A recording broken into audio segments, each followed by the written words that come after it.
اعوذ باللہ من الشیطان الرجیم بسم اللہ الرحمن الرحیم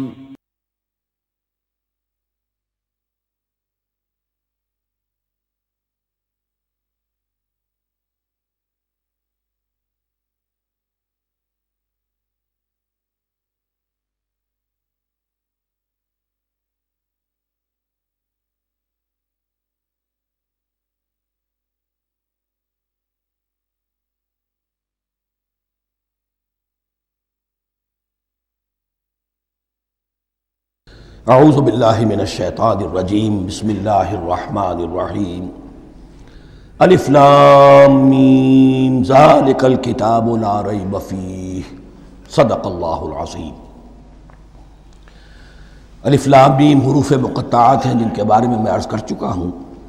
ذالک الکتاب لا ریب فیہ، یہ وہ کتاب ہے اس میں کوئی شک نہیں۔ الکتاب اس لیے کہا گیا ہے کہ قرآن مجید کی پیشین گوئیاں اور خوشخبریاں سابقہ کتابوں میں موجود تھیں، اور چونکہ اس سورہ مبارکہ میں اصل خطاب کا رخ جو ہے وہ ہے سابقہ امت مسلمہ کی طرف، تو ذالک کتاب نہیں کہا گیا، ذالک کتاب لا ریب فیہ نہیں، ذالک الکتاب یہ وہ کتاب ہے، کتاب موعود ہے جس کی پیشین گوئیاں تورات اور انجیل میں موجود تھیں۔ لا ریب فیہ، اس میں کوئی شک نہیں۔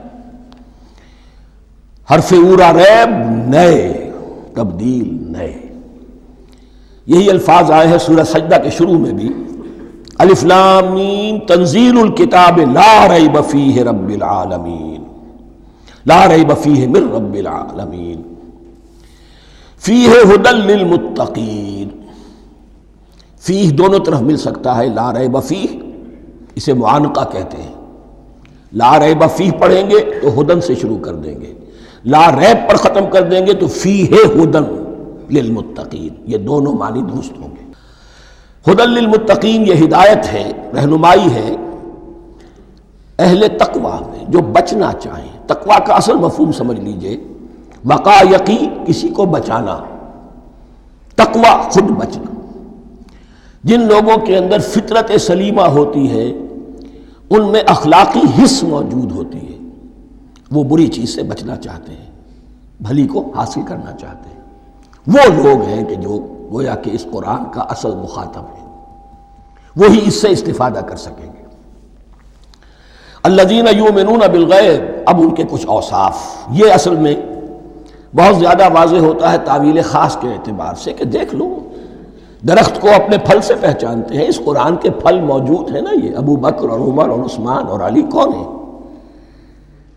یہ جو مہاجرین آئے ہیں چل کر، مدینے والوں دیکھو یہ کون ہیں، ان کی شخصیتیں کیا ہیں، ان کا کردار کیا ہے، ان کے اوصاف کیا ہے، یہ کس درخت کے پھل ہیں، یہ اس بینہ کے پھل ہیں، یہ اس ذکرہ کے پھل ہیں۔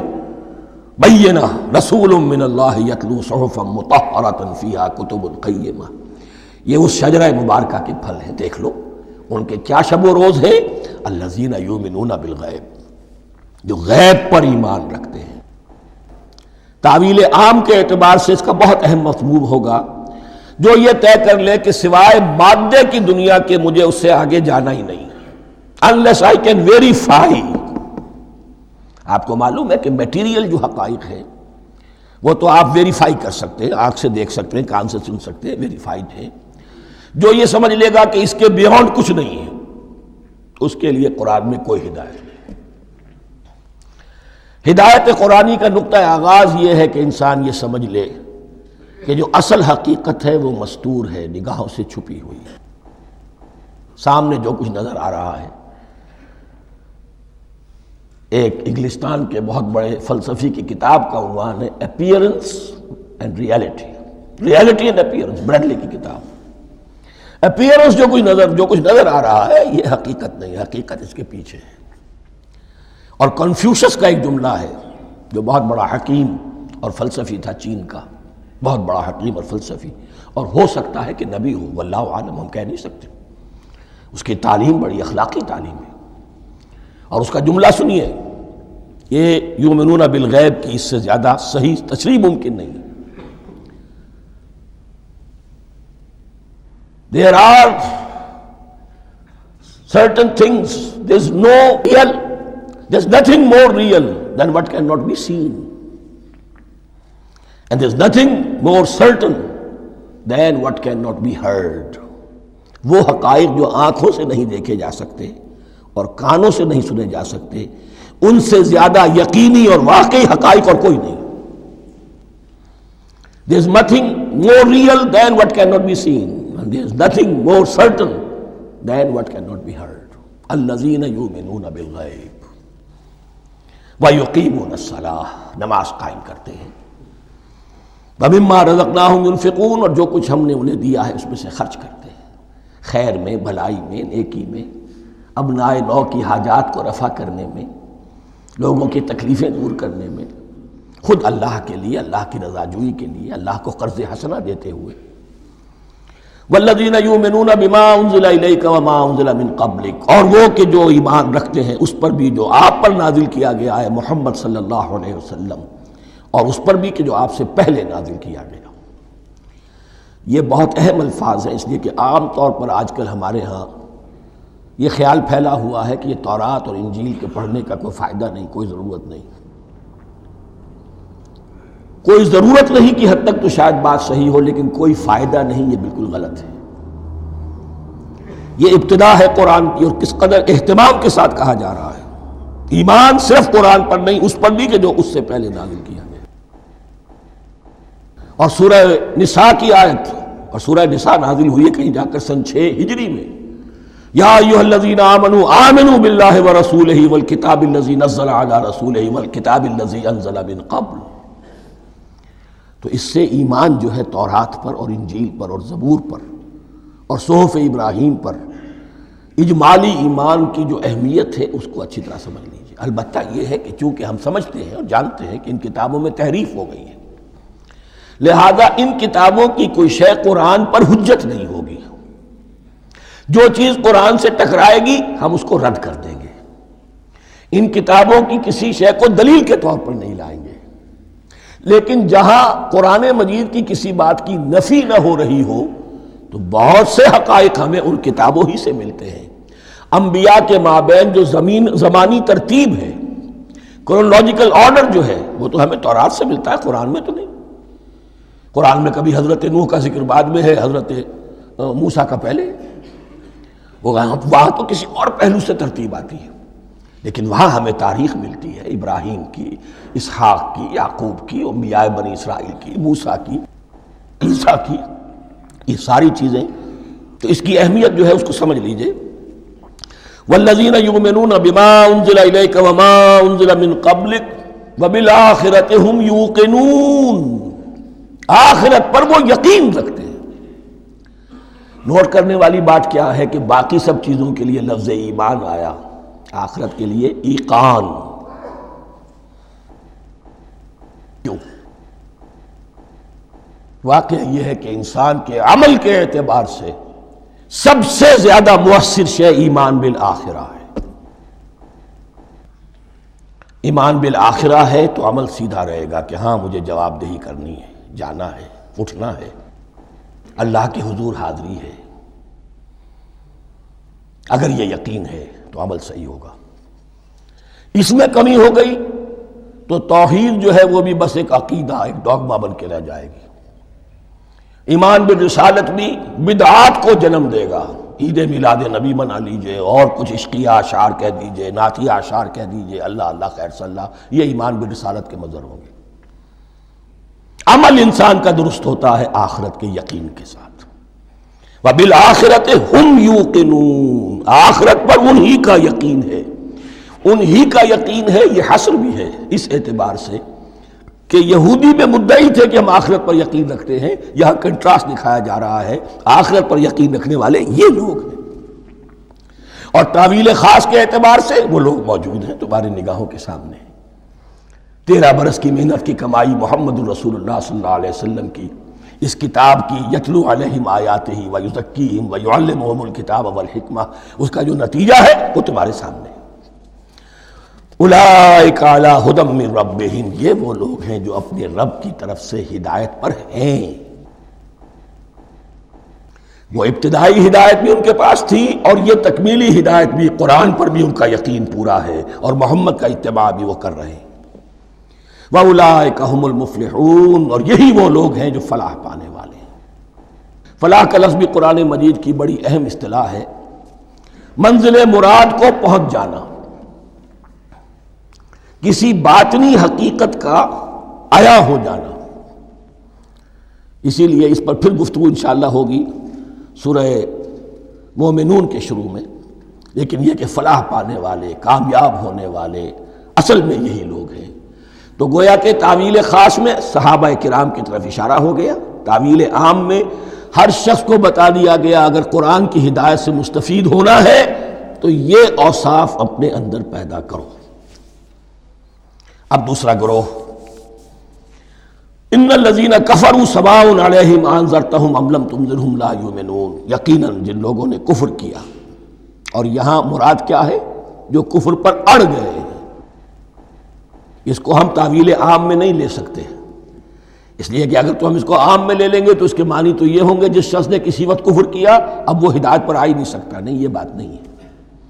کوئی کفر میں ہے، وہ غالطے کی بنا پر ہے، عدم توجہی کی بنا پر ہے، حق اس پر واضح نہیں ہوا ہے اس لیے ہے، تو آپ اسے سمجھائیں گے، انذار و تبشیر سے اسے فائدہ ہو جائے گا، واعظ و نصیحت سے فائدہ ہو جائے گا۔ ایک وہ ہے کہ جو حق کو سمجھ کر، پہچان کر اور پھر اڑ گئے، ضد کی وجہ سے، ہٹ دھرمی کی وجہ سے، تعصب کی وجہ سے، تکبر کی وجہ سے، حسد کی وجہ سے۔ ان الذین کفروا، ایسے لوگوں کا معاملہ کیا ہے؟ سواء علیہم انذرتہم ام لم تنذرہم لا یؤمنون، برابر ہے ان کے لیے خواہ آپ انہیں سمجھائیں خواہ نہ سمجھائیں، ڈرائیں نہ ڈرائیں، انذار فرمائیں نہ کریں، لا یؤمنون، وہ ایمان لانے والے نہیں۔ وہی بات جو میں نے کہی تھی کہ سوتے کو جگایا جا سکتا ہے، جاگتے کو کیسے جگائیں؟ ختم اللہ علی قلوبہم وعلی سمعہم وعلی ابصارہم غشاوہ، ان کے دلوں پر اللہ نے مہر کر دی ہے۔ کیوں کر دی ہے؟ یہ ابتداءً مہر نہیں ہوئی، جب حق کو پہچان کر انہوں نے رد کر دیا، اس کی پاداش میں، اس کی سزا کے طور پر۔ ختم اللہ علی قلوبہم، اللہ نے ان کے دلوں پر مہر کر دی ہے، وعلی سمعہم، اور ان کی سماعت پر بھی، وعلی ابصارہم غشاوہ، اور ان کی آنکھوں کے سامنے پردہ پڑ چکا ہے۔ یہ مضمون سورہ یاسین کے شروع میں پھر آئے گا بہت شر و بست کے ساتھ۔ وَلَهُمْ عَذَابٌ عَظِيمٌ، اور ان کے لیے تو اب بہت بڑا عذاب ہے۔ یہ دوسرا گروہ ہو گیا، ایک رکوع میں دو کو سمیٹ لیا گیا، کل ابھی 7 آیتیں ہوئی ہیں۔ ایک وہ گروہ جس نے قرآن مجید کی دعوت سے صحیح صحیح استفادہ کیا، ان میں طلب ہدایت کا مادہ موجود تھا، ان کی فطرتیں سلیم تھیں، ان کے سامنے دعوت آئی، قبول کی، اور قرآن کے بتائے ہوئے راستے پر چلے۔ وہ گلے سرسبد ہیں، وہ شجرہ قرآنی کے نہایت مبارک اور مقدس وہ اس کے پھل ہیں۔ ایک گروہ وہ ہے جس نے حق کو پہچانا لیکن اس کو رد کر دیا اپنے تعصب یا ہٹ درمی کی وجہ سے۔ ان کا ذکر آ گیا بہت اختصار کے ساتھ، اس لیے کہ ان کا ذکر آپ کو بہت تفصیل سے مکی صورتوں میں ملے گا۔ اب آیا تیسرا گروہ، وَمِنَ النَّاسِ، اور لوگوں میں کچھ ایسے بھی ہیں، مَن يَقُولُ آمَنَّا بِاللَّهِ وَبِالْيَوْمِ الْآخِرِ وَمَا هُم بِمُؤْمِنِينَ، جو کہتے تو یہ ہے کہ ہم ایمان رکھتے ہیں اللہ پر بھی اور یوم آخر پر بھی، مگر وہ حقیقت میں مومن نہیں ہے۔ یہاں ایک بات سمجھ لیجئے، اکثر اور بیشتر مفسرین نے اس تیسری کیٹیگری کے بارے میں یہی رائے قائم کی ہے کہ یہ منافقین مذکور ہیں یہاں، اگرچہ لفظ منافق یا لفظ نفاق نہیں آیا یہاں، لیکن مولانا امیر احسن اصلاحی صاحب نے ایک رائے ظاہر کی ہے جو بڑی قیمتی ہے، وہ یہ کہ یہاں ایک کردار کا نقشہ کھینچ دیا گیا ہے۔ غور کرنے والے غور کر لیں، دیکھ لیں، جس پر بھی وہ چسپاں ہو جائے۔ اور بالفعل جب یہ آیات نازل ہو رہی تھیں تو دو طبقات پر یہ کردار نگاری جو ہے، یہ جو شخصیت کا ہیولہ کھینچا جا رہا ہے، وہ دو کے اوپر راست آ رہا تھا۔ ایک علماء یہود، وہ بھی کہتے تھے کہ ٹھیک ہے محمد جو کہہ رہے ہیں ہم بھی اللہ کو مانتے ہیں، آخرت کو بھی مانتے ہیں، اسی لیے یہاں رسالت کا ذکر نہیں ہے۔ بھئی ہم محمد ہی کو نہیں مانتے نا صلی اللہ علیہ وسلم، باقی اگر 1.25 لاکھ نبی آئے ہیں تو باقی 1.25 لاکھ کو تو ہم مانتے ہیں۔ ایک محمد کو نہیں مانا، ایک عیسیٰ کو نہیں مانا، بس۔ تو ہمیں بھی مانا جانا چاہیے کہ ہم بھی مسلمان ہیں۔ ایک یہ ان کی رائے ہے، اور واقعہ یہ ہے کہ یہاں اس طریقے کا تذکرہ ہو رہا ہے کہ جس سے ان کا کردار بھی جھلک رہا ہے، روح سخن ان کی طرف جا رہا ہے۔ مجھے یاد ہے اپنی 10ویں جماعت کے زمانے میں دہلی میں نے دیکھا تھا کیناٹ سرکس، وہاں کا ایک بڑی مارکیٹ ہوتی تھی، تو جوتے کی ایک دکان پہ ایک بہت بڑا جوتا لٹکایا ہوا تھا، بہت بڑا، اور لکھا تھا free to home it fits, جس کے پاؤں میں یہ ٹھیک ٹھیک آ جائے وہ لے جائے اس کو۔ تو یہ free to home it fits ہے، ایک کردار ہے۔ اب یہ کردار جس کے اوپر بھی فٹ بیٹھ جائے، ان میں یقیناً زیادہ تو غلبہ یہی ہے جو مفسرین کی رائے ہے، منافقین کا معاملہ جو ہو رہا ہے، لیکن یہ کردار بعین نہیں فٹ بیٹھ رہا ہے یہود کے علماء پر۔ اور یہ بھی نوٹ کر لیجئے کہ جو مدینہ منورہ میں نفاق کا جو پودا پروان چڑھا ہے، بلکہ پودا نہیں کہنا چاہیے، جھاڑ جھکاڑ جو پروان چڑھا ہے، وہ یہودیوں کے زیر اثر، جیسے جنگل کے اندر بڑے بڑے درخت بھی ہوتے ہیں اور اندر جو ہے نیچے جھاڑیاں بھی ہوتی ہیں، تو یہ نفاق کا جھاڑ جھکاڑ جو ہے وہ یہودی علماء کا جو پودا تھا، اور بہت بڑا تھا، اس میں کوئی شک نہیں، اس کے سائے میں پروان چڑھا ہے۔ ان دونوں میں معنوی ربط بھی ہے۔ وَمِنَ النَّاسِ مَن يَقُولُ آمَنَّا بِاللَّهِ وَبِالْيَوْمِ الْآخِرِ وَمَا هُم بِمُؤْمِنِينَ، اور لوگوں میں سے کچھ ایسے بھی ہیں جو کہتے تو یہ ہے کہ ہم ایمان رکھتے ہیں اللہ پر اور یوم آخر پر، لیکن وہ مومن نہیں ہیں۔ يُخَادِعُونَ اللَّهَ وَالَّذِينَ آمَنُوا وَمَا يَخْدَعُونَ إِلَّا أَنفُسَهُمْ، وہ دھوکہ دینے کی کوشش کر رہے ہیں اللہ کو اور اہل ایمان کو۔ دیکھیں یخادعون جو ہے یہ باب مفعلہ ہے، باب مفعلہ میں کشمکش ہوتی ہے، کشاکش ہوتی ہے، لہذا ترجمہ میں نے کیا کوشش کر رہے ہیں۔ وما یخدعون الا انفسهم، یہ ثلاثی مجرد میں آ گیا، اور نہیں دھوکہ دے رہے مگر صرف اپنے آپ کو۔ یہ یقینی ہے اپنے آپ کو تو دھوکہ دے رہے ہو، لیکن یہ کہ اللہ اس کے رسول کو اور اللہ اور اہل ایمان کو دھوکہ نہیں دے سکتے۔ سورہ نساء کی آیت نمبر 142 میں یہ کھل کر منافقین کے بارے میں یہی الفاظ آئے ہیں، ان المنافقین یخادعون اللہ وہو خادعہم، یقیناً منافقین جو ہے وہ اللہ کو دھوکہ دینے کی کوشش کر رہے ہیں اور اللہ انہیں دھوکہ دے رہا ہے۔ وما یشعرون، انہیں اس کا شعور نہیں ہے۔ یہ بہت اچھی طرح نوٹ کر لیجئے، منافقین کی بھی اکثریت وہ تھی جنہیں اپنے نفاق کا شعور نہیں تھا، وہ اپنے تئیں سمجھتے تھے اپنے آپ کو مسلمان، وہ کہتے تھے یہ بے وقوف لوگ ہیں، محمد رسول اللہ کے بارے میں کہتے تھے یہ خام خواہ جو ہے انہوں نے لڑائی بھڑائی مول لے لی ہے اہل مکہ کے ساتھ، کیا ضرورت ہے، امن کے ساتھ جو ہے بات کرنی چاہیے۔ وہ سمجھتے تھے کہ ہم خیر خواہ ہیں، ہم بھلی بات کہہ رہے ہیں، یہ بے وقوف لوگ ہیں، دیکھتے نہیں کہ کس سے ٹکرا رہے ہیں، ہاتھ میں اسلحہ نہیں ہے اور لڑائی کے لیے جا رہے ہیں، تو بے وقوف تو یہ ہے۔ لیکن وہ سمجھتے تھے کہ ہم تو بڑے مخلص ہیں، ہم مصلح ہیں، تو ما یشعرون بہت ضروری ہے۔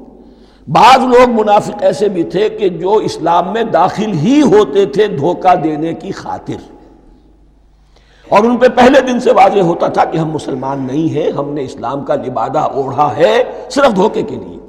اس کا ایک ذکر سورہ آل عمران میں آئے گا، لیکن اکثر و بیشتر منافقین دوسری طرح کے تھے جنہیں اپنے نفاق کا شعور حاصل نہیں تھا۔ فی قلوبہم مرض، ان کے دلوں میں ایک روگ ہے، بیماری ہے۔ یہ روگ اور بیماری کیا ہے؟ ایک لفظ میں اس کو تعبیر کیا جائے، کردار کی کمزوری، ویکنس آف کیریکٹر۔ ایک شخص وہ ہوتا ہے کہ جو سمجھتا ہے یہ حق ہے، ہر سے بعد آباد، اب جو ہو سو ہو۔ ایک حق کو حق پہچان کر رد کر دیتا ہے، وہ کافر ہو گیا۔ ایک حق کو حق پہچان کر آیا تو صحیح، لیکن ویکنس آف کیریکٹر کی وجہ سے قوت ارادی کمزور ہے، آخرت بھی چاہتے ہیں، دنیا کو بھی ہاتھ سے دینے کو تیار نہیں، یہاں کا بھی کوئی نقصان نہ ہو اور آخرت کا بھی سارا بھلا میں مل جائے۔ یہ وہ لوگ ہیں در حقیقت کہ اس کو کہا روگ۔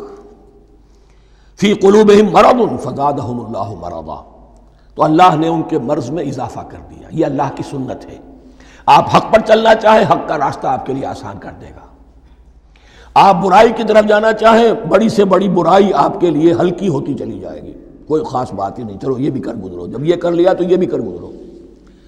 اور اگر آپ بین بین لٹکنا چاہیں تو اللہ اسی پہ چھوڑ دیتا ہے۔ ٹھیک ہے، آپ سمجھتے ہیں ہم کامیاب ہو رہے ہیں، ہم نے مسلمانوں کو بھی دھوکہ دے لیا، وہ ہمیں مسلمان سمجھتے ہیں، اور یہودیوں کو بھی دھوکہ دے لیا، وہ سمجھتے ہیں کہ ہم ان کے ساتھی ہیں، تو سمجھا کامیاب ہو رہے ہیں، حقیقت میں کامیابی نہیں۔ فی قلوبہم مرض فزادہم اللہ مرضا ولہم عذاب علیم بما کانوا یکذبون، اور ان کے لیے تو دردناک عذاب ہے۔ عذاب عظیم کا لفظ آیا تھا اوپر کفار کے لیے، وَلَهُمْ عَذَابٌ عَظِيمٌ، 7ویں آیت ختم ہوئی، اور عذاب علیم کا لفظ آیا یہاں، ان کے لیے دردناک المناک عذاب ہے، بما کانوا یکذبون، بسبب اس جھوٹ کے جو وہ بول رہے تھے۔ وَإِذَا قِيلَ لَهُمْ لَا تُفْسِدُوا فِي الْأَرْضِ، اور جب ان سے کہا جاتا تھا مت فساد کرو زمین میں، مراد کیا ہے اس سے؟ کہ جب محمد کو مان لیا کہ اللہ کے رسول ہیں، اب ٹھیک ٹھیک پیروی کرو، ان کے پیچھے چلو، ان کا حکم ہے تو جنگ کے لیے نکلو، ان کی طرف سے تقاضا آتا ہے مال پیش کرو، اور اگر تم اس سے کتراتے ہو تو فساد مچا رہے ہیں، جماعتی زندگی کے اندر فتنہ اور فساد پیدا کر رہے ہیں۔ وَإِذَا قِيلَ لَهُمْ لَا تُفْسِدُوا فِي الْأَرْضِ قَالُوا إِنَّمَا نَحْنُ مُصْلِحُونَ، وہ کہتے تھے نہیں ہم تو صلح کرانے والے ہیں، اصلاح کرنے والے ہیں، ہم چاہتے ہیں لڑنا بھیڑنا کوئی اچھی بات نہیں ہے، ٹکراؤ تصادم یہ کوئی اچھے کام تھوڑا ہی ہے، بس ٹھنڈے ٹھنڈے دعوت دیتے رہو، جو چاہے قبول کر لے جو چاہے رد کر دے، خام خواہ یہ ٹکرانا اور یہ جنگ کرنا اور اللہ کے دین کو غالب کرنے کے لیے یہ قربانی دو اور یہ مصیبت جھیلو اور یہ مشقت برداشت کرو اور یہ چیز چھوڑو اور یہ ترک کرو، یہ کاہے کے لیے؟ وَإِذَا قِيلَ لَهُمْ لَا تُفْسِدُوا فِي الْأَرْضِ قَالُوا إِنَّمَا نَحْنُ مُصْلِحُونَ أَلَا إِنَّهُمْ هُمُ الْمُفْسِدُونَ وَلَكِنْ لَا يَشْعُرُونَ، آگاہ ہو جاؤ کہ وہی ہے مفسد، فساد پھیلانے والے، اس لیے کہ محمد رسول اللہ کی دعوت ہے زمین میں اصلاح کے لیے، اس اصلاح کے لیے کچھ آپریشن کرنا پڑے گا، مریض اس درجے کو پہنچ چکا ہے کہ آپریشن کے بغیر اس کی شفا نہیں ہوگی، اب اگر تم اس کے راستے میں رکاوٹ بنتے ہو تو در حقیقت تم فساد مچا رہے ہو، لیکن تمہیں اس کا شعور نہیں ہے۔ الا انہم ہم المفسدون ولکن لا یشعرون، پھر دیکھیے نوٹ کیجئے شعور نہیں ہے، شعوری نفاق اور شے ہے، غیر شعوری نفاق ہے کہ جس کا یہ سارا تذکرہ ہو رہا ہے۔ وَإِذَا قِيلَ لَهُمْ آمِنُوا كَمَا آمَنَ النَّاسُ، اور جب ان سے کہا جاتا ہے ایمان لاؤ جیسے دوسرے لوگ ایمان لائے ہیں، آخر دیکھو دوسرے یہ اہل ایمان ہیں، جب بلاوا آتا ہے فوراً لبیک حاضر ہوتے، جو بھی ہو یہ تم جو ہے آخر تم نے اور روش اختیار کی۔ وَإِذَا قِيلَ لَهُمْ آمِنُوا كَمَا آمَنَ النَّاسُ قَالُوا أَنُؤْمِنُ كَمَا آمَنَ السُّفَهَاءُ، وہ کہتے ہیں کہ کیا ہم ایمان لائے جیسے یہ بے وقوف لوگ ایمان لائے، انہیں تو اپنے نفع کی فکر، نہ نقصان کی فکر، نہ خطرات کا کوئی خیال، نہ اندیشوں کا کوئی گمان، جان جائے مال جائے، اولاد کو چھوڑ دیں، گھر بار چھوڑ کے آ گئے ہیں، ان سے بڑے بے وقوف کون ہوں گے؟ بال بچے چھوڑ آئے ہیں کفار مکہ کے رحم و کرم پر، سرداران قریش جو چاہے ان کے ساتھ کریں، تو یہ تو بے وقوف لوگ ہیں۔ آج کل آپ کہتے ہیں ایسے ہی لوگوں کو فینیٹکس ہیں، یہ فینیٹکس ہیں، دیکھ بھال کر چلنا چاہیے، دائیں بائیں دیکھ کر چلنا چاہیے، نفع نقصان کا خیال کر کے چلنا چاہیے، چاہے حق ہے ٹھیک ہے، لیکن بہرحال اپنی مصلحتوں کو بھی اور اپنی اہل و عیال کی مصلحتوں کو بھی دیکھنا چاہیے۔ یہ لوگ تو معلوم ہوتا ہے کہ بالکل دیوانے ہو گئے، فینیٹکس ہو گئے۔ وَإِذَا قِيلَ لَهُمْ آمِنُوا كَمَا آمَنَ النَّاسُ قَالُوا أَنُؤْمِنُ كَمَا آمَنَ السُّفَهَاءُ أَلَا إِنَّهُمْ هُمُ السُّفَهَاءُ وَلَكِنْ لَا يَعْلَمُونَ، آگاہ ہو جاؤ کہ وہی بے وقوف ہیں لیکن انہیں علم نہیں ہے۔ وہ صادق الایمان جو ایمان کی ہر تقاضے کو پورا کرنے کے لیے ہر وقت حاضر ہیں، ان سے بڑا عقل مند کوئی نہیں، ان سے بڑا سمجھدار کوئی نہیں، انہوں نے یہ جان لیا ہے کہ اصل زندگی آخرت کی زندگی ہے، یہ نہیں ہے، یہ تو عارضی ہے، کل نہیں آج ختم ہو جائے، آج نہیں ابھی ختم ہو جائے، کیا فرق پڑے گا؟ جانا تو ہے، اب نہیں تو کل، کل نہیں تو پرسوں، جانا تو ہے، تو عقل تو ان کے اندر ہے۔ الا انہم هم السفہاء ولکن لا یعلمون واذا لقوا الذین آمنوا قالوا آمنا، اور جب یہ ملتے ہیں ان سے جو اہل ایمان ہیں تو کہتے ہیں ہم بھی ایمان رکھتے ہیں۔ اب یہ ان دونوں پر آئے گا۔ عام جو یہودی تھے وہ بھی کہتے تھے کہ ہم بھی تو آخر اللہ کو مانتے ہیں، آخرت کو مانتے ہیں، اور منافق تو تھے ہی جو رسول کو بھی مانتے تھے۔ وَإِذَا خَلَوْا إِلَىٰ شَيَاطِينِهِمْ، اور جب یہ اپنے شیطانوں کے پاس خلوت میں ہوتے ہیں، اور یہاں شیاطین سے مراد ہیں اہل کتاب یہود کے علماء، ان کے سردار، یا عبداللہ ابن ابی جو منافقین مدینہ کا سردار تھا۔ اگر وہ کبھی ملامت کرتا تھا، دیکھو تم تو معلوم ہوتا ہے بالکل مسلمانوں میں شامل ہی ہو گئے پوری طرح سے، تمہیں کیا ہو گیا، تم ہر بات مان رہے ہو۔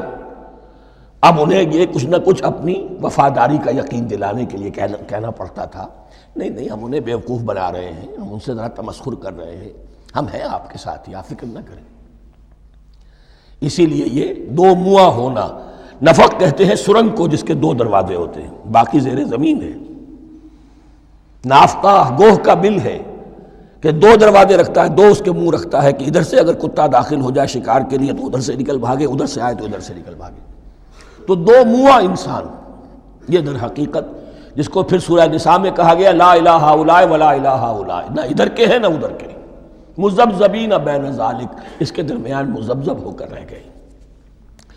یہ شیطان کا لفظ یہاں سمجھ لیجئے کہ اس کے دو رائے ہیں کہ یہ شطنہ سے بنا ہے یا شات سے بنا ہے، شین الف توئے یا شین تو نون۔ شطنہ کے معنی تباعدا، کو بہت دور ہو گیا، دور ہو گیا۔ شیطان سے مراد جو اللہ کی رحمت سے بہت دور ہو گیا۔ اور شاتا یشیتو کے معنی ہے احترق غضبا وحسدا، کوئی شخص غصے اور حسد کے اندر جل رہا ہو، وہ شاتا یشیتو ہے۔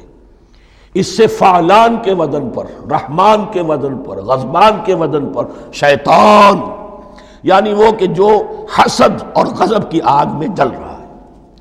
تو یہ ایک تو شیطان وہ ہے کہ جو جنات میں سے ہے، جس کا نام عزازیل تھا پہلے، اب ہم اسے ابلیس کے نام سے جانتے ہیں، وہ ایک شیطان ہے، جنی ہے۔ پھر یہ کہ جو بھی اس کے پیروکار ہیں دنیا میں، انسانوں میں سے ہوں یا جنات میں سے ہوں، وہ بھی شیاطین ہیں۔ اسی طرح اہل کفر، اہل زیغ کے جو بڑے بڑے سردار ہوتے ہیں، ان کو بھی شیطان سے تعبیر کیا گیا۔ وَإِذَا خَلَوْا إِلَىٰ شَيَاطِينِهِمْ قَالُوا إِنَّا مَعَكُمْ، اور جب وہ خلوت میں ہوتے ہیں، علیحدگی میں ہوتے ہیں اپنے شیاطین کے پاس، سرداروں کے پاس، کہتے ہیں ہم تو آپ کے ساتھ ہیں، انما نحن مستہزئون، یہ تو ہم ان مسلمانوں کو بیوقوف بنا رہے ہیں، ان سے استہزاء کر رہے ہیں، تمسخر کر رہے ہیں۔ ہم تمسخر میں کہہ دیتے ہیں کہ ہم بھی آپ کے ساتھ ہیں، آمنا۔ اللہ یستہزئ بہم ویمدہم فی طغیانہم یعمہون، حقیقت کیا ہے کہ اللہ ان کا مذاق اڑا رہا ہے اور ان کو ڈھیل دے رہا ہے کہ وہ اپنے عقل کے اندھے پن میں بڑھتے چلے جائیں۔ اللہ تعالیٰ جیسا میں نے عرض کیا رسی دراز کرتا ہے، کوئی شخص غلط راستے پر جانا ہے تو جاؤ بھائی، فوراً تو نہیں پکڑتا، اگر فوراً پکڑ لے تو سیدھا ہو جائے گا، چلتے جائے، جہاں جانا چاہتے ہو جاؤ۔ تو ان کو بھی رسی دراز کر رہا ہے اللہ، لیکن یہ کہ اللہ یستہزئ بہم، یہ سمجھتے ہیں کہ مسلمانوں کا مذاق اڑا رہے ہیں، اصل میں مذاق ان کا اڑ رہا ہے اللہ کے نزدیک۔ وَيَمُدُّهُمْ فِي طُغْيَانِهِمْ يَعْمَهُونَ، اب یہاں ذرا نوٹ کر لیجئے، یہ دو لفظ آئیں گے، عین میم اور ہا، امہ ہے کے ساتھ، ایک ہے عین میم اور یا، امج، تو عین اور میم تو مشترک ہے یا آخر میں فرق ہوگا، عین میم اور ہا ہوگا، اس کے معنی عقل کا اندھا، دل کا اندھا، آنکھیں تو ہے لیکن دل کا اندھا ہے، عقل کا اندھا ہے۔ اور عین میم یا جو آنکھوں کا اندھا ہو، عمیٌ اندھے، اعمیٰ اندھا۔ تو یہاں فرمایا انا معکم انما نحن مستہزئون، اللہ یستہزئ بہم ویمدہم فی طغیانہم یعمہون، اللہ ان کو اس جو ان کی عقل کے اندھے پن میں جو یہ بڑھتے چلے جا رہے ہیں، اللہ بھی ان کی رسی دراز کر رہا ہے تاکہ یہ جہاں تک جانا چاہتے چلے جائیں۔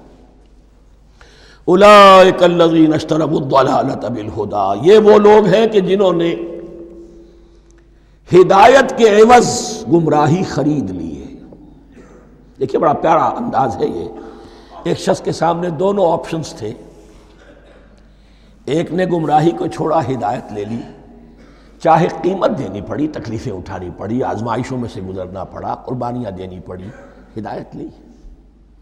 اور ایک شخص نے ہدایت دے کر گمراہی لے لی ہے، آسانی تو ہو گئی، فوری تکلیف سے تو بچ گئے، لا الہ الا اللہ ولا الہ الا اللہ، دونوں طرف سے اپنے آپ کو بچا لیا۔ لیکن حقیقت میں سب سے زیادہ گھاٹے کا سودا یہی ہے، اولئک الذین اشتروا الضلالۃ بالہدی، ہدایت دے کر اور ضلالت خرید لی ہے، فما ربحت تجارتہم، تو ان کی تجارت ان کے حق میں ہرگز مفید نہیں ہوئی۔ اب یہاں بھی دیکھیے، را با اور ہے ہا، ربحا، اس کے معنی نفع، صحیح نفع، جائز نفع۔ را با اور وا، ربا، وہ سود، وہ بھی اضافہ ہے، وہ بھی بڑھوتری ہے، لیکن وہ حرام ہے۔ ایک ہے تجارت کے اندر جو نفع ہو جائے وہ ربح ہے، را با اور ہا یہ نفع ہے جو جائز نفع ہے۔ را با اور وا، ربا، یہ کیا ہے؟ یہ سود ہے، یہ حرام ہے۔ را اور با مشترک ہے، آگے ہا، آگے اور با، اس کا فرق ہے۔ فما ربحت تجارتہم وما کانوا مہتدین، ان کی تجارت ان کے حق میں ہرگز مفید نہیں ہوئی اور نہیں ہے اب یہ ہدایت پانے والے۔ مثلہم، اب یہاں دو تمثیلیں آ رہی ہیں بڑی پیاری۔ پہلی تمثیل ہے کفار کے بارے میں، دوسری تمثیل ہے یہ بین والے لوگوں کے بارے میں۔ پہلوں کے لیے کیا تمثیل ہے؟ مثلہم کمثل الذی استوقد نارا، ان کی مثال اس شخص کی سی ہے جس نے آگ روشن کی۔ ایک نقشہ کھینچا جا رہا ہے، اندھیری شب ہے جدا اپنے قافلے سے ہے تو، تیرے لیے ہے میرا شعلہ نوا قندیل۔ اندھیری شب ہے، قافلہ بھٹک رہا ہے، کچھ لوگ بڑی ہمت کرتے ہیں، اندھیرے میں بھی ادھر ادھر سے لکڑیاں جمع کرتے ہیں اور آگ روشن کر دیتے ہیں۔ لیکن عین اس وقت جب آگ روشن ہوتی ہے کچھ لوگوں کی بینائی سلب ہو جاتی ہے۔ پہلے وہ اندھیرے میں اس لیے تھے کہ روشنی نہیں تھی، اب وہ اندھیرے کے اندھیرے میں رہ گئے کہ روشنی تو خارج میں آ گئی، اپنی اندر کی روشنی گل ہو گئی، بصارت سلب ہو گئی۔ یہ مثال ہے ان کفار کی کہ حضور کی آمد سے پہلے سب بھٹک رہے تھے، کوئی حقیقت واضح نہیں تھی، قافلہ انسانیت بھٹک رہا تھا اندھیری شب میں۔ محمد الرسول اللہ آئے، انہوں نے آگ روشن کر دی، اب راستہ کھل گیا، ہدایت واضح ہو گئی۔ لیکن کچھ ضد یا تعصب یا تکبر یا حسد کی بنیاد پر کچھ لوگوں کی اندر کی بینائی زائل ہو گئی، تو وہ تو ویسے کے ویسے بھٹک رہے ہیں، جیسے پہلے اندھیرے میں تھے ویسے ہی اب اندھیرے میں ہیں۔ روشنی میں آنے والے تو وہ ہیں، دیکھ لو جن کا ذکر سب سے پہلے ہوا ہے۔ مثلہم کمثل الذی استوقد نارا، اس شخص کی سی ہے کہ جس نے آگ روشن کی۔ فلما اضاءت ما حولہ، جب اس آگ نے اپنے ماحول کو، گردا گرد کو روشن کر دیا، ذہب اللہ بنورہم، اللہ ان کی نور بصارت کو لے گیا، سلب کر لیا اللہ نے۔ وَتَرَكَهُمْ فِي ظُلُمَاتٍ لَا يُبْصِرُونَ، اور چھوڑ دیا انہیں ان اندھیروں کے اندر کہ وہ کچھ نہیں دیکھتے۔ صُمٌّ بُكْمٌ عُمْيٌ فَهُمْ لَا يَرْجِعُونَ، اسم کہتے ہیں بہرے کو، سم جمع ہے اس کی، سمن۔ اب کمو کہتے ہیں گونگے کو، بکمن اس کی جمع ہے۔ آما کہتے ہیں اندھے کو، عمیٌ اس کی جمع ہے۔ یہ بہرے ہیں، گونگے ہیں، اندھے ہیں، فہم لا یرجعون، اب یہ لوٹنے والے نہیں۔ یہ کون ہے؟ ابو جہل ہے، ابو لہب ہے، ولید بن مغیرہ ہے، عقبہ ابن ابی معیط ہے، یہ سب کے سب ابھی زندہ ہے جب یہ آیات نازل ہو رہی ہیں۔ ابھی تو غزوہ بدر ہوگا سن 2 ہجری میں، اور اس میں یہ سب جو ہیں واصل جہنم ہوں گے، ابھی تک تو ہے نا۔ یہ لوگ ہو گئے اس کی مثال۔ وَمَثَلُهُمْ كَمَثَلِ الَّذِي اسْتَوْقَدَ نَارًا فَلَمَّا أَضَاءَتْ مَا حَوْلَهُ ذَهَبَ اللَّهُ بِنُورِهِمْ وَتَرَكَهُمْ فِي ظُلُمَاتٍ لَا يُبْصِرُونَ صُمٌّ بُكْمٌ عُمْيٌ فَهُمْ لَا يَرْجِعُونَ۔ اب دوسری مثال، أَوْ كَصَيِّبٍ مِّنَ السَّمَاءِ، یا بڑی زور کی بارش برس رہی ہے آسمان سے، فِيهِ ظُلُمَاتٌ، اس میں اندھیرے بھی ہیں، وَرَعْدٌ، اور گرج ہے، وَبَرْقٌ، اور بجلی چمک رہی ہے، یجعلون اصابعہم فی آذانہم من الصواعق حذر الموت، کچھ لوگ ہیں کہ جو اپنی انگلیاں اپنے کانوں کے اندر ٹھوسے ہوئے ہیں کہ وہ جو کڑک ہے اس سے ان کی جانیں نہ نکل جائیں، موت نہ آ جائے۔ کڑکا ایسا ہے کہ اس کڑکے سے بچنے کے لیے اپنی انگلیاں اپنی کانوں میں ٹھوس رکھی، حذر الموت، موت کے خوف سے۔ واللہ محیط بالکافرین، اللہ ایسے کافروں کا احاطہ کیے ہوئے ہے، بچ کر کہاں جائیں گے۔ یکاد البرق یخطف ابصارہم، قریب ہے کہ بجلی ان کی نگاہوں کو لے جائے، ان کی بینائی کو سلب کر لے۔ کلما اضاء لہم، لیکن ہوتا کیا ہے، جب ذرا روشنی ہوئی تو چل لیے۔ مشوا فیہ، بجلی چمکی، کچھ نظر آ گیا دائیں بائیں تو کچھ تھوڑا سا چل لیے۔ وَإِذَا أَظْلَمَ عَلَيْهِمْ، اور جب تاریکی ان پر طاری ہو گئی، قاموا، کھڑے کے کھڑے رہ گئے۔ یہ نقشہ ہے ان کا کہ ایک طرف بارش ہو رہی ہے، قرآن مجید ہے، آسمان سے نازل ہو رہا ہے، یہ ماہ مبارکہ ہے، یہ کتاب مبارک ہے، لیکن یہ کہ اس کے ساتھ کڑکے ہیں، گرج ہے، کفر سے مقابلہ ہے، کفر کی طرف سے دھمکیاں ہیں، اندیشے ہیں، خطرات ہیں، امتحانات ہیں، آزمائشیں ہیں۔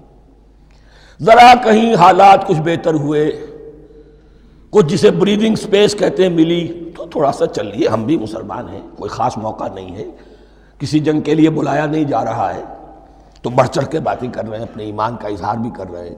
جیسے ہی کوئی آزمائش آئی، قاموا، ٹھٹک کر کھڑے کے کھڑے رہ گئے۔ وَلَوْ شَاءَ اللَّهُ لَذَهَبَ بِسَمْعِهِمْ وَأَبْصَارِهِمْ، اللہ چاہتا تو ان کی سماعت اور بصارت کو بھی سلب کر لیتا، لیکن اللہ کا قانون یہی ہے، جو جہاں رہنا چاہے اس نے آزادی ارادہ دی ہے انسان کو۔ تم اگر مومن صادق بن کر رہنا چاہتے ہو، اس کو آسان کر دے گا تمہارے لیے۔ تم نے اپنے تعصب کی وجہ سے، اپنے تکبر کی وجہ سے کفر کا راستہ اختیار کیا، اللہ اسی کو کھول دے گا۔ تم بیچ میں لٹکنا چاہتے ہو، لٹکتے رہو، اللہ تعالیٰ جو ہے جبرن کسی کو نہ حق پہ لائے گا، نہ جبرن کسی کو باطل پر لے کر جائے گا۔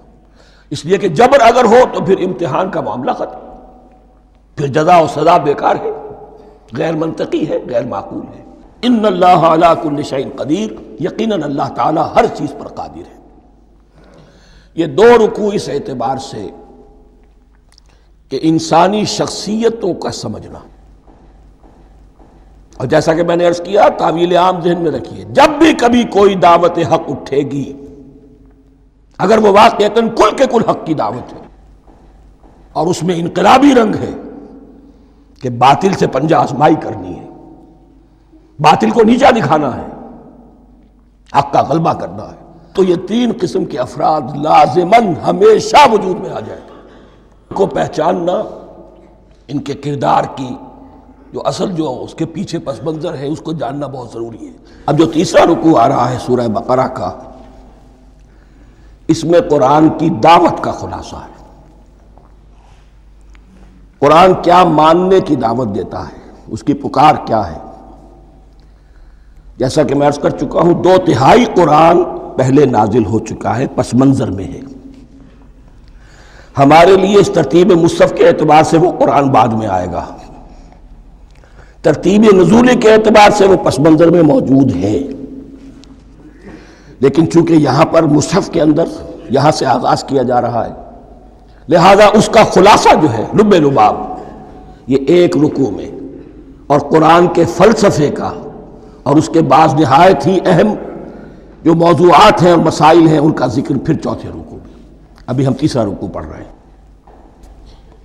یا ایھا الناس اعبدوا ربکم الذی خلقکم والذین من قبلکم لعلکم تتقون، اے لوگو بندگی اختیار کرو اپنے اس رب کی، اپنے اس مالک کی جس نے تمہیں پیدا کیا، اور نہ صرف تم کو پیدا کیا، تم سے پہلے جتنے لوگ گزرے انہیں بھی پیدا کیا تاکہ تم بچ سکو۔ یہ قرآن کی دعوت کا خلاصہ ہے، اور یہ نوٹ کر لیجئے، یہ تمام انبیاء اور رسل کی دعوت یہی تھی۔ ہم جب پڑھیں گے سورہ اعراف پڑھیں گے، سورہ شعراء پڑھیں گے، ایک ایک کا نام لے کر، ان اعبدوا اللہ واطیعون، ہر رسول کی دعوت یہ تھی، اللہ کی بندگی کرو، میری اطاعت کرو۔ یا قوم اعبدوا اللہ ما لکم من الہ غیرہ، اے میری قوم کے لوگوں اللہ کی بندگی کرو، تمہارا کوئی الہ اور معبود اس کے سوا نہیں ہے۔ پھر عضو قرآن یہی عبادت رب انسان کی تخلیق کی غایت ہے، وما خلقت الجن والانس الا لیعبدون، ہم نے جنوں اور انسانوں کو پیدا ہی صرف اس لیے کیا ہے کہ ہماری بندگی کریں۔ لیکن یہاں ایک فرق بہت بڑا ہے، تمام رسولوں کی دعوت یہی ہے، محمد الرسول اللہ کی بھی یہی ہے، لیکن بڑا فرق کیا ہے؟ باقی تمام رسولوں کی دعوت آپ کو ملے گی یا قوم، اے میری قوم کے لوگوں، یہاں ہے یا ایھا الناس، اے بنی آدم، اے بنی نوع انسان۔ معلوم ہوا کہ تمام رسول حضور سے پہلے صرف اپنی اپنی قوموں کی طرف آئے ہیں، پہلے اور آخری اور کامل رسول ہیں اللہ کے محمد صلی اللہ علیہ وسلم، جن کی دعوت آفاقی ہے۔ یا ایھا الناس، یا قوم نہیں، یا ایھا الناس اعبدوا ربکم الذی خلقکم والذین من قبلکم۔ اس میں دلیل بھی آ گئی کہ عام طور پر لوگ جو ہے غلط راستے پر اس دلیل سے جمے رہتے ہیں کہ ہمارے آباء و اجداد کا راستہ یہی تھا۔ تو بھائی جیسے تم مخلوق ہو ایسے وہ بھی تو مخلوق تھے، جیسے تم خطا کر سکتے ہو وہ بھی تو خطا کر سکتے تھے۔ لہذا یہ نہ دیکھو کہ آباء و اجداد کا راستہ کیا تھا، دیکھو یہ کہ حق کیا ہے،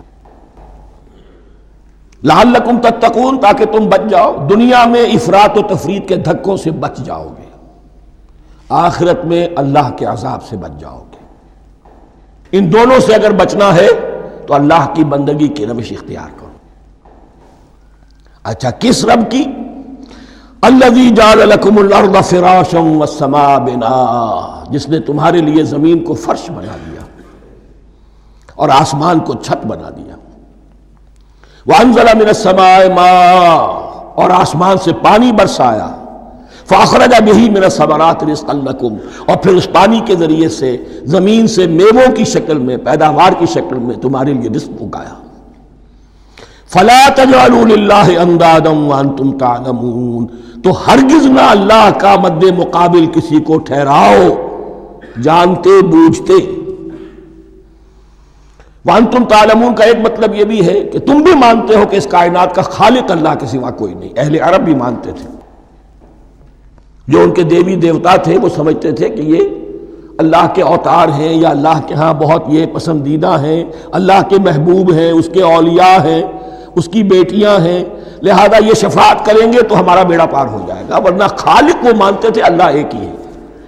جب تم یہ مانتے ہو کائنات کا خالق ایک، مدبر ایک، تو اب کسی کو اس کا مد مقابل نہ بناؤ۔ انداد ند کی جمع ہے، لا ضد لہ ولا ند لہ، اللہ کا کوئی مد مقابل نہیں۔ اس میں یہاں تک بات ہے کہ حضور اس درجے، اس توحید کی باریکیوں تک پہنچا کر گئے ہیں اس امت کو کہ کسی صحابی نے ایسے ہی کہہ دیا ما شاء اللہ و ما شئت، جو اللہ چاہے اور جو آپ چاہیں۔ حضور نے فوراً ٹوک دیا اجعلتنی للہ ندا، کیا تو نے مجھے اللہ کا مد مقابل بنا دیا ہے؟ اس کائنات میں مشیت صرف ایک کی چلتی ہے، کسی اور کی مشیت اس کی مشیت کے تابع پوری ہو جائے ہو جائے، لیکن مشیت مطلقہ صرف اس کی ہے۔ یہاں تک کہ حضور سے فرمایا گیا کہ اے نبی آپ کے لیے یہ ممکن نہیں ہے جسے چاہے ہدایت دے دیں، انک لا تہدی من احببت ولکن اللہ یہدی من یشاء۔ اگر یہ اختیار میں ہوتا تو ابو طالب دنیا سے بغیر ایمان لائے نہ جاتے۔ فلا تجعلوا للہ اندادا وانتم تعلمون۔ اب ان دو آیتوں میں تو یوں سمجھیے توحید نظری بھی اور توحید عملی بھی۔ توحید عملی کیا ہے؟ بندگی صرف اسی کی ہو۔ اب آیا ہے رسالت کا معاملہ، وَإِن كُنتُمْ فِي رَيْبٍ مِّمَّا نَزَّلْنَا عَلَىٰ عَبْدِنَا، اگر تمہیں رسالت محمدی پر شک ہے صلی اللہ علیہ وسلم، اس کے کیا معنی ہے؟ کہ تمہیں اس قرآن کے بارے میں شک ہے جو ہم نے اپنے بندے پر نازل کیا ہے۔ اگر ہے شک فی الواقع، وَإِن كُنتُمْ فِي رَيْبٍ، اگر تمہیں واقعتاً شک ہے مما نزلنا علی عبدنا، اس پر جو ہم نے اپنے بندے پر نازل فرمایا ہے، فاتو بسورۃ من مثلہ، تو لے آؤ اس جیسی ایک ہی صورت۔ یہ ہم کل پوری تفصیل سے دیکھ چکے ہیں کہ برسبیل تنزل یہاں پہنچے ہیں، پہلے 2 آیتیں میں نے آپ کو سنائی تھی، اس میں پورے قرآن کی مثال لانے کا چیلنج کیا گیا. پھر ایک آیت سنائی جس میں 10 صورتیں ہی لے آؤ. اب آخری درجے میں ایک صورت ہی بنا لاؤ، اور ایک صورت تو سورۃ العصر کے مساوی بھی ہو سکتی تھی، سورۃ الکوثر کے مساوی بھی ہو سکتی تھی. وَادْعُوا شُهَدَاءَكُم مِّن دُونِ اللَّهِ إِن كُنتُمْ صَادِقِينَ، اور بلا لو اپنے سارے مددگاروں کو اللہ کے سوا، جن ہوں انس ہوں. اس لیے کہ قریش کا خیال یہ تھا کہ جو شعراء ہوتے ہیں ان کے پاس جن ہوتے ہیں، وہ جن انہیں سکھاتے ہیں، ورنہ عام آدمی تو یہ شعر نہیں کہہ سکتا. تو تمہارا اگر کوئی گمان ہے کوئی جنات سکھانے والے ہیں، کوئی انسان ہے، خطیب ہیں، شعراء ہیں، ادیب، سب کو جمع کر. ان کنتم صادقین. اب یہ ہے بہت ہی، جس کو میں نے کل کہا تھا، آپ کو یاد ہوگا، قرآن کا انداز کیا ہوتا ہے کہ وہ اپنے اندر جھانکنے کی دعوت دیتا ہے. یہ گویا کہ آنکھوں میں آنکھیں ڈال کر یہ کہا جا رہا ہے کہ حقیقت میں تمہیں کوئی شک نہیں ہے، یہ تم بات بنا رہے ہو صرف. اگر واقعتاً شک ہے تو آؤ میدان میں. حقیقت یہ ہے کہ تمہیں شک نہیں ہے. اگر تم سچے ہو فاتو بصورت من مثلہ، تو اس جیسی ایک ہی صورت بنا لاؤ. فإن لم تفعلوا، اب ذرا انداز دیکھیے تحدی کا اور چیلنج کا. پھر اگر تم یہ نہ کر پاؤ، وَلَن تَفْعَلُوا، اور ہرگز نہیں کر سکو گے. یہ چیلنج کون دے سکتا ہے؟ اللہ کے سوا کوئی نہیں دے سکتا. یہ انداز کسی کتاب کا نہیں ہے.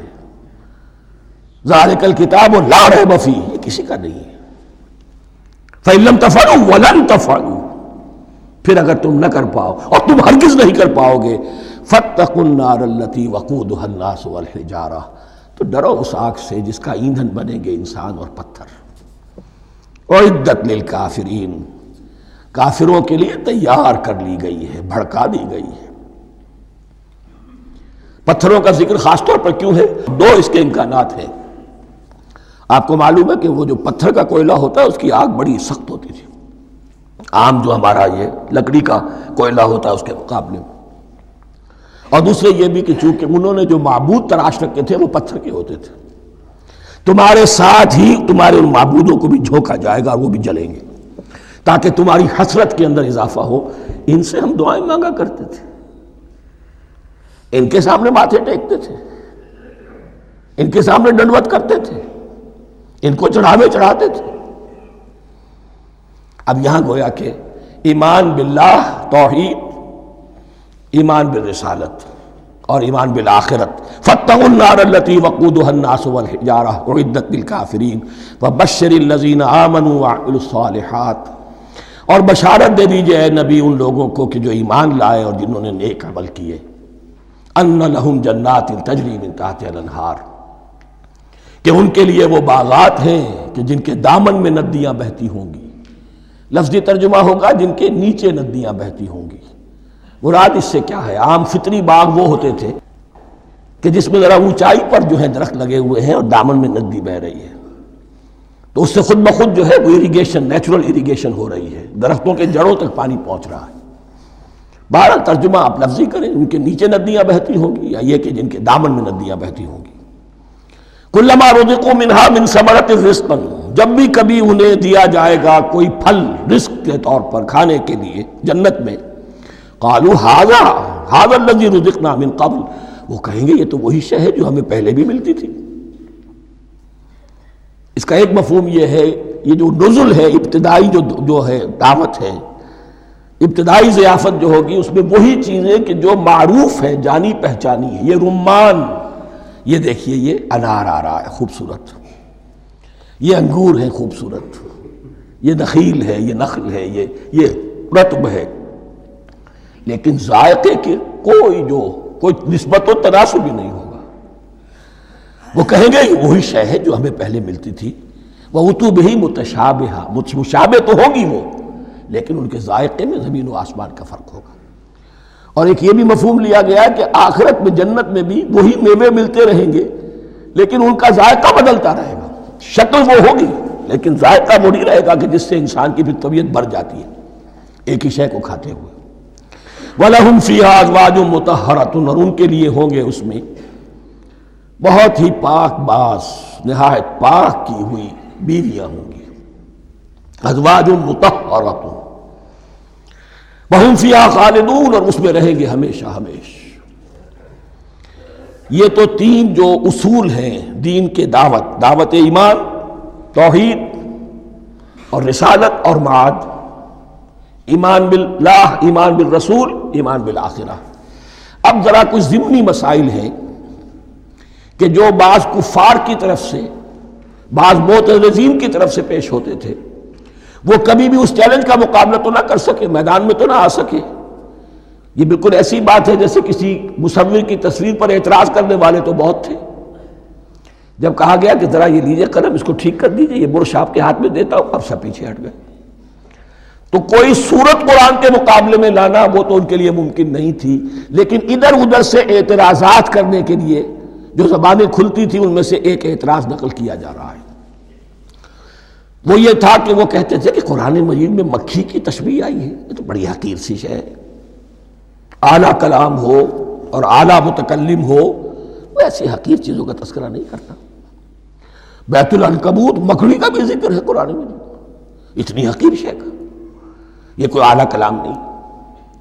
اس کا جواب دیا جا رہا ہے کہ اصل میں کہیں تشبیہ بیان کرنی ہے، تمثیل بیان کرنی ہے، تو دیکھنا یہ کہ جس شے کے لیے تشبیہ دی جا رہی ہے اس کی مناسبت والی شے ہو۔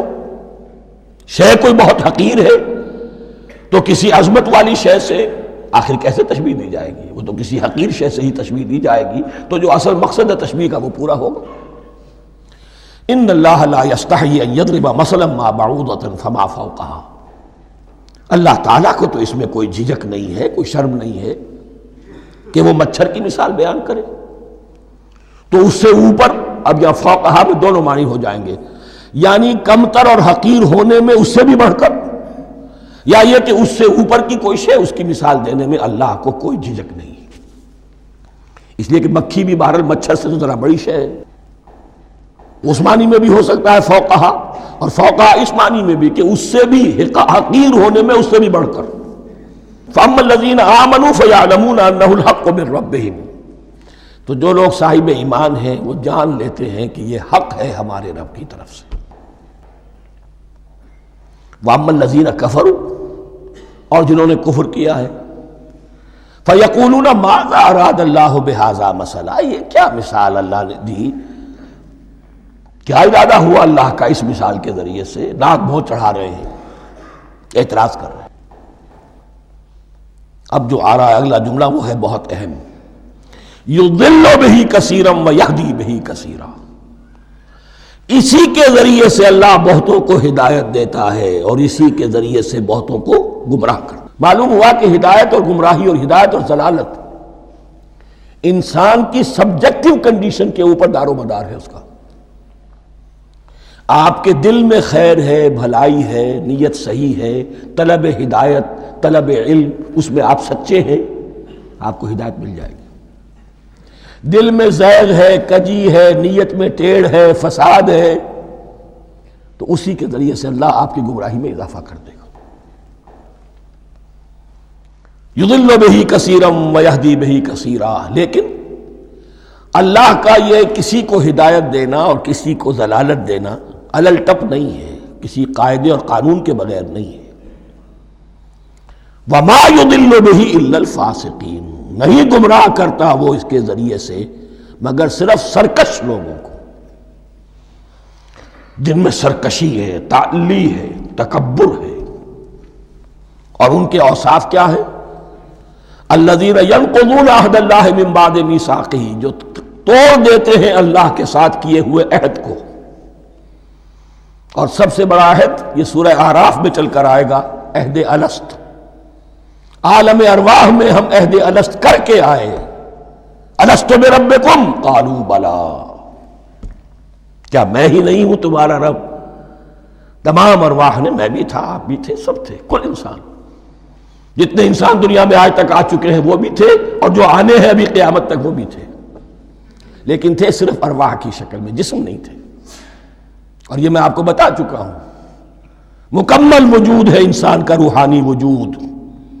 اولاً تخلیق اس کی ہوئی تھی، اسی سے آگے چل کر ایک بہت فلسفے کا بہت گہرا مضمون آ رہا ہے آگے چل کر۔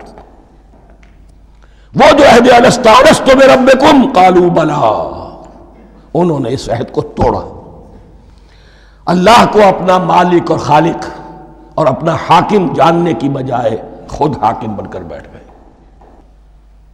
الیس لی ملک مصر، کیا مصر کی بادشاہی میری نہیں ہے؟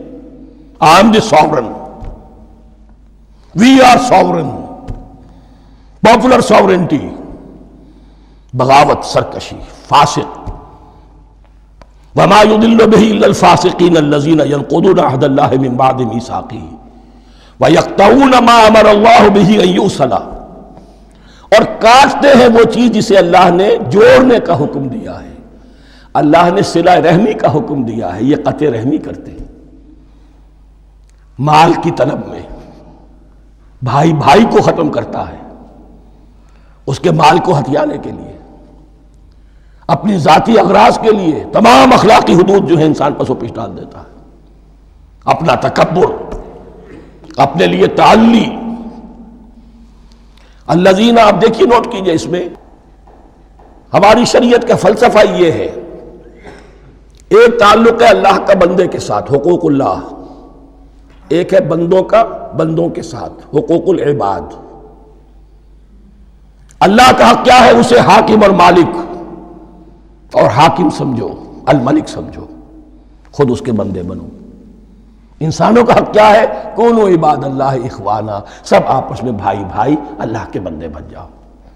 اور اس میں سب سے اہم ترین رحمی رشتہ ہے، سگے بھائی بہنیں، پھر دادی کے اوپر جا کر وہ کزنز آ جائیں گے، پر دادی پر جا کر اور جمع ہو جائیں گے، یہاں تک کہ آدم و حوا پر تمام انسان جمع ہو جائیں گے۔ تو رحمی رشتے کی بڑی اہمیت ہے۔ تو وہ فاسقین کے جو توڑتے ہیں اللہ کے عہد کو، اس کو مضبوطی سے باندھنے کے بعد، وَيَقْطَعُونَ مَا أَمَرَ اللَّهُ بِهِ أَن يُوصَلَ وَيُفْسِدُونَ فِي الْأَرْضِ، انہی دونوں چیزوں کے نتیجے میں زمین میں فساد پیدا ہوتا ہے، یا اللہ کی اطاعت سے باغی ہو گئے اور یا آپس میں ایک دوسرے کی گردنیں کاٹنے لگے۔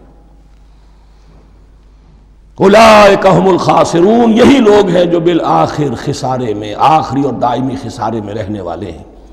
کیف تکفرون باللہ وکنتم امواتا، تم کیسے کفر کرتے ہو اللہ کا؟ بڑا پیارا انداز ہے۔ وکنتم امواتا، تم مردہ تھے، فاحیاکم، تمہیں زندہ کیا، ثم یمیتکم، پھر تمہیں مارے گا، ثم یحییکم، پھر جلائے گا، ثم الیہ ترجعون، پھر تم اس کی طرف لوٹ جاؤ گے، لوٹا دیے جاؤ گے۔ یہاں وہ بات آ گئی جو آج نگاہوں سے بالکل اوجھل ہو چکی ہے۔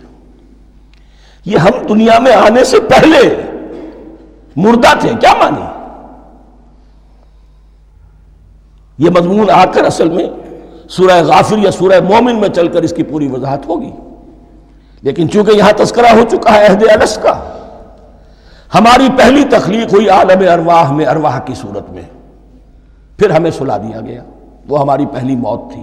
مردہ جو ہے معدوم نہیں ہوتا، مردہ ہوتا ہے، بے جان ہوتا ہے، سویا ہوا ہوتا ہے، اور موت کو اور نیند کو تشبیہ دی گئی ہے۔